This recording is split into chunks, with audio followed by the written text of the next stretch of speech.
அன்புள்ள சிம்ம ராசி அன்பர்களே வணக்கம். இந்த வார ராசி பலன்.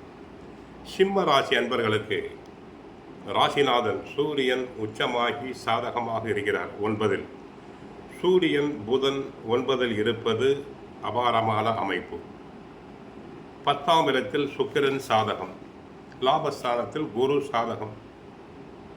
ஆகவே நீங்கள் மேற்கொள்ளக்கூடிய செயல்களுக்கு நல்ல ஆதரவு தங்களுக்கு கிடைக்கும். பூர்வீக சொத்து வகையில் அனுகூலமான பலன்களை பெறலாம். கணவன் மனைவியிடையே ஒருவருக்கு ஒருவர் கௌரவம் பார்க்காமல் விட்டு கொடுத்து செல்லுதல் வேண்டும். சில சமயங்களில் கணவன் மனைவியிடையே உரசல்கள் வரலாம். தாங்கள் பொறுமையாக பிரச்சனைகளை கையாள வேண்டும். தொழில் வியாபாரத்தில் உங்களுடைய உழைப்புக்கு ஏற்ற பலனை தாங்கள் பெறுவீர்கள். கடந்த காலங்களில் தொழில் ரீதியாக இருந்த நெருக்கடிகள் எல்லாம் தற்போது விலகுவதால் நீங்கள் நிம்மதியுடன் செயல்பட முடியும். தொழில் முன்னேற்றத்திற்காக நீங்கள் எதிர்பார்த்த பொருளாதார உதவிகள் கிடைக்கும். மற்றவர்களால் செய்ய முடியாத காரியங்களை தாங்கள் எளிதாக முடிப்பீர்கள். ராசிக்கு 8 அஷ்டமத்தில் சனி செவ்வாய் இருப்பதால் ஒன்று கணவருக்கோ அல்லது மனைவிக்கோ அடிக்கடி உடல் நல குறைபாடுகள் உண்டாகலாம். சிலருக்கு கால் வலி, மூட்டு வலி, முதுகு வலி வரலாம். உடல் நலனை நன்கு பராமரித்தல் வேண்டும். தேவையில்லாத பயணங்களை தவிர்த்தல் வேண்டும். ராசியில் கேது 7 ராகு இருப்பதால் இரவு நேர பயணங்களை தவிர்த்தல் வேண்டும். சில நேரங்களில் தந்தையாரோடு பிரச்சனைகள் ஏற்பட வாய்ப்புண்டு.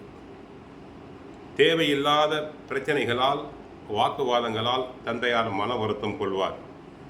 ஆகவே பேசும்போது யோசித்து பேசுங்கள். ஒரு வார்த்தை வெல்லும், ஒரு வார்த்தை கொல்லும். மற்றபடி ராசிநாதன் சூரியன் உச்சமடைந்திருப்பதால் அரசியல் துறையில் ஈடுபடும் நண்பர்களுக்கு லாபம் அதிகரிக்கும்.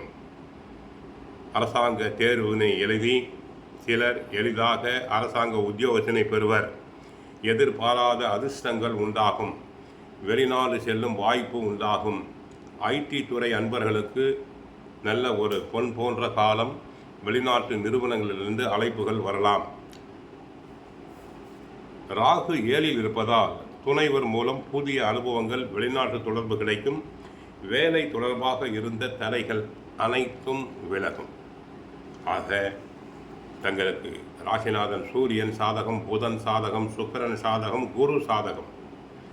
பாதிப்பான கிரகங்கள் சனி செவ்வாய். அஷ்டமத்து சனி, அஷ்டமத்து செவ்வாய். சற்று கவனமாக இருங்கள். உடல் நலனில் கவனம் கொள்ளுங்கள். தினமும் பகவத்கீதை படியுங்கள். நன்மைகள் அதிகரிக்கும். வாழ்க வளமுடன். ஹரே கிருஷ்ணா, ஹரே கிருஷ்ணா.